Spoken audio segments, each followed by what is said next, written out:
Sa dami ng bituin na binabantayan ng Gilas Pilipinas ngayon, mula kay Kai Soto na may tangkad at pangalan hanggang kay Carl Tamayo na may overseas experience at offensive versatility, isa ang tila lumalakad lang sa gitna ng lahat.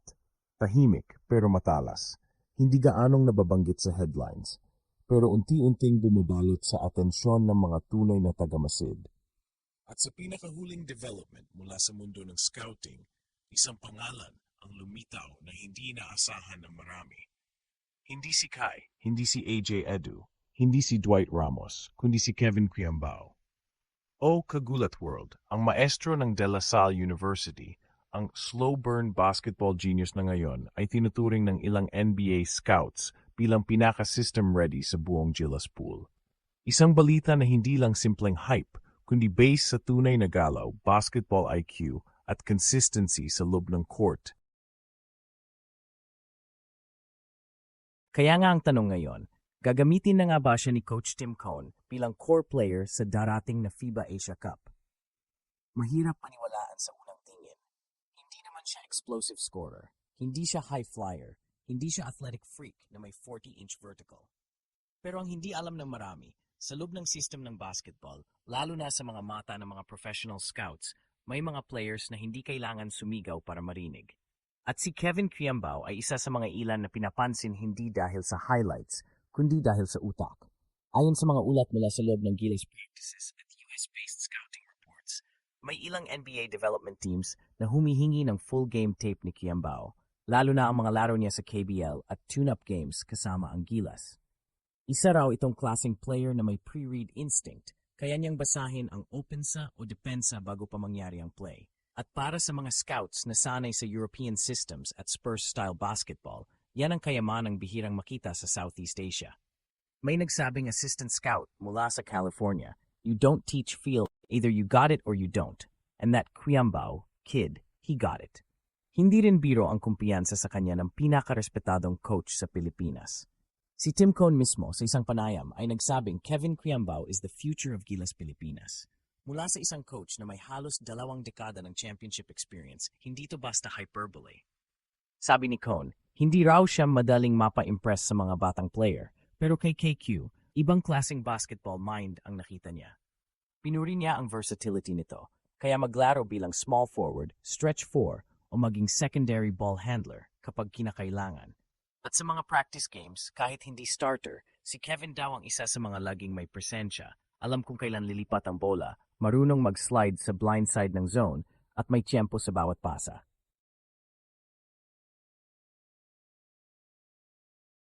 Sa ibang bansa, ganyan ang mga players na tinatawag na system savants. Hindi mo kailangan bigyan ng play, pero palaging may silbi sa loob ng sistema. At yan ang dahilan kung bakit habang ang iba ay kinukuha para sa highlights, si Kevin ay pinapanood para sa basketball decision-making. At dahil dito, nabuksan na rin ang usapin kung kailan ba talaga siya gagamitin ng buo sa Gilas rotation. Sa mga tune-up games at scrimmages, madalas siyang off the bench, isang second unit stabilizer. Pero ayon sa ilang insiders sa camp, mayroon ng plays sa playbook ni Cone na tinatawag na KQ sets, mga sequence kung saan si Quiambao ang nagsisimula ng opensa sa elbow, naghahanap ng cut o tumatanggap ng ball reversal para sa isang mabilis na pasa sa shooter.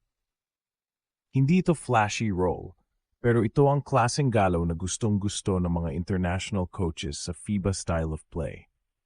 Dahil nga mabagal ang tempo at mas matalino ang rotation sa Asia Cup kumpara sa NBA or PBA pace, kailangan ng Gilas ng player na hindi lang scorer kundi thinker, isang maestro.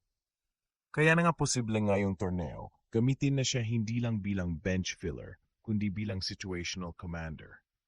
At kung tama ang hinala ng mga scouts, ito ang perfect stage para patunayan na ready na nga siya sa next level.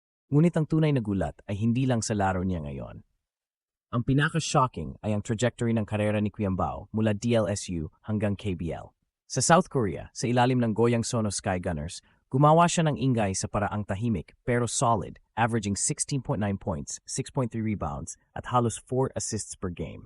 Pero hindi lang yan ang mahalaga. Ang mas mahalaga, pinakita niya na kaya niyang mamuno sa isang structured offense sa loob ng 40-minute grind. Isa sa mga most watched games niya ay yung 18-assist performance, isang record-setting night para sa isang Pinoy big man sa Korea. At mula noon, nagsimula nang dumami ang mga tanong ng scouts. Why haven't we heard of this guy sooner? Dahil dito, may mga balita na si Kevin ay magte-training na sa US ngayong off-season upang maghanda para sa potential NBA Summer League invite. Oo, kagulat world, hindi lang Pilipinas ang naniniwala sa kanya. May mga tao sa labas ng bansa na naghahanda ring magbukas ng pinto. Kaya ngayon, ang narrative ay biglang nagbago. Si Kevin Kiambao na dating bench option lang sa national team ay biglang lumilitaw bilang isa sa pinakamahalagang piyesa ng sistema. At habang ang fans ay nakafocus pa rin sa mga big names, may isang silent assassin na unti-unting ginugulat ang mundo. Hindi sa hype, kundi sa execution. Hindi sa ingay, kundi sa impact. At kung bibigyan siya ng tamang role sa Asia Cup, lalo na sa laban kontra Australia at Lebanon, na kilalang heavy press teams, makikita na natin ang buong arsenal ni Kiambao bilang decision maker, outlet passer, weak side reader, at floor stabilizer.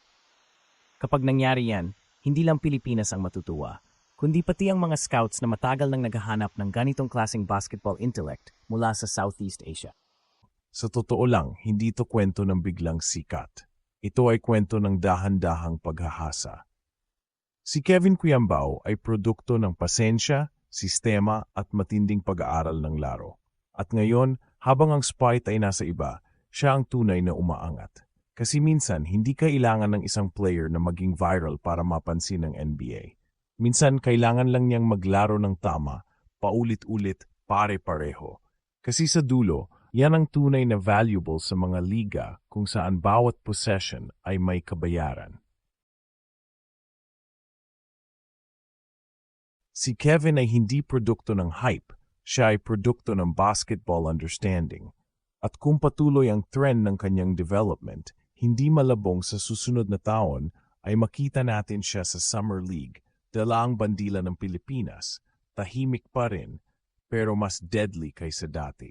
At kung mangyari yon, kung si Kevin Kiambao nga ang susunod na Pinoy na makakapasok sa NBA pathway, marahil ay dapat lang nating alalahanin ang araw na to.